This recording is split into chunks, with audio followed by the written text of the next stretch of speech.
I'm coming for you. There's nothing wrong with a grown man playing with toys, guys. Don't judge. Hey guys, this is Matt Man.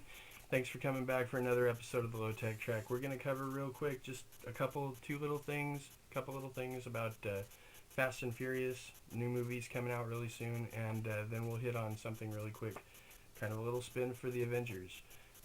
First off, Fast and Furious. I don't know about you guys, but I've logged in roughly about 150 views so far on the trailer by itself. Mostly, I'm not gonna lie, I stick to like the first 22 seconds of it, because seriously, I haven't seen Vin Diesel freak out like that since the first Pitch Black. Seriously, I mean that second where he's like looking out through.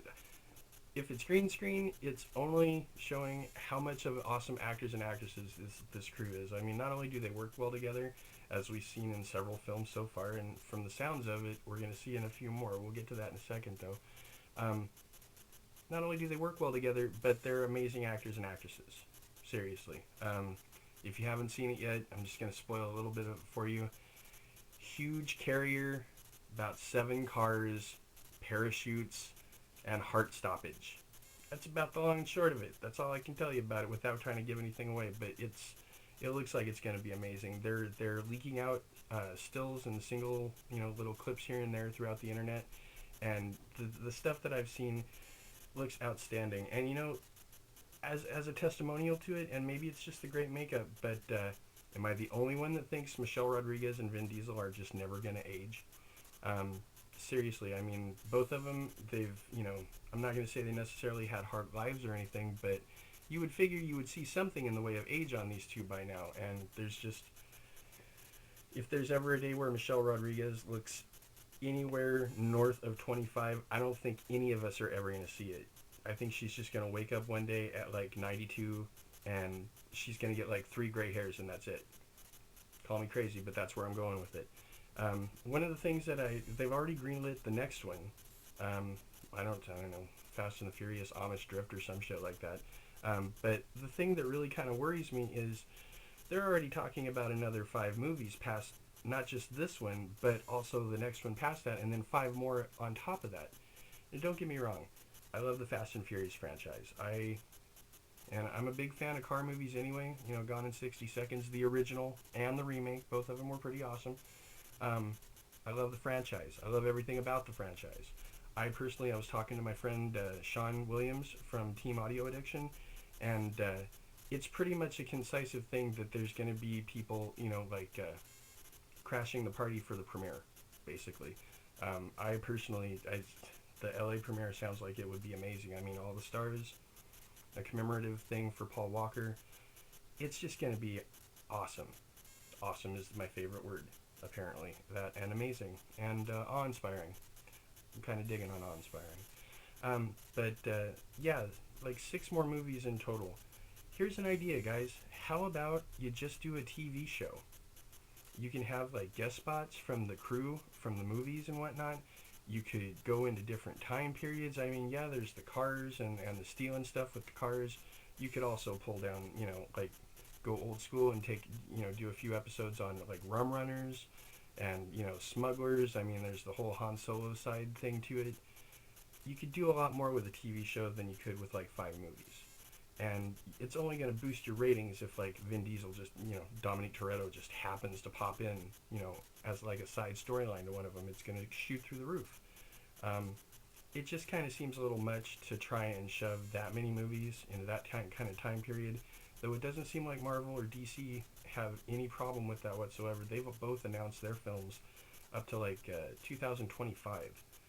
Which isn't that far away, but it's still pretty crazy. I mean, it's 2015 now, but that's still a solid 10 years worth of Marvel movies and DC movies. God, don't let them suck. But, yeah, I don't know. It just, the idea of having that many more Fast and the Furiouses, you're kind of stretching the franchise a little thin. It's just my thing. If you have any qualms or aggravations about it, if you feel the same way, drop it in the comment box. Leave something. Let me know. Likes are also appreciated. We'll get to that in a second. The other thing I wanted to touch on was with the Avengers Age of Ultron. Okay, so it's already been announced. that they're looking at Kevin Peters for X-Men Age of Apocalypse to reprise his role as Quicksilver. We also have Aaron Johnson, who's going to be from Kick-Ass fame. He's going to be coming over to do Quicksilver for Age of Ultron. Two ages, two different Quicksilvers. Am I the only one that wants to see a showdown? You know, Scarlet Witch bends time. You know, that's one of her things that she can do. And I think it would be kind of neat, you know, to see like a showdown. Me personally, and don't get me wrong, I love Kick-Ass. I think Aaron Johnson's a great actor. I would love to see Kevin Peters, you know, basically kick his ass all over the time stream and keep the role as Quicksilver for his own. I think he was a pretty good guy for the role. And if you've ever read the comic books that Quicksilver's in, which is pretty much any of the X-Men lines, he's got that smart-ass attitude that pulls over really well. Aaron Johnson just seems a little too, I'm going to say, a little too cautious. You know, he's not as spitfire as Evan is.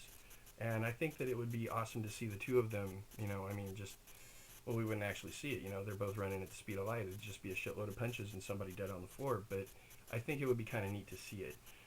Another thing is, I can't wait to see that showdown with the Hulkbuster armor.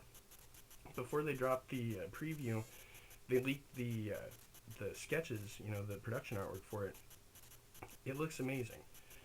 I'm going to go out on a limb and say it looks even better than the stuff that they used in the comic book. Age of Ultron is going to kick so much ass, it's ridiculous anyway.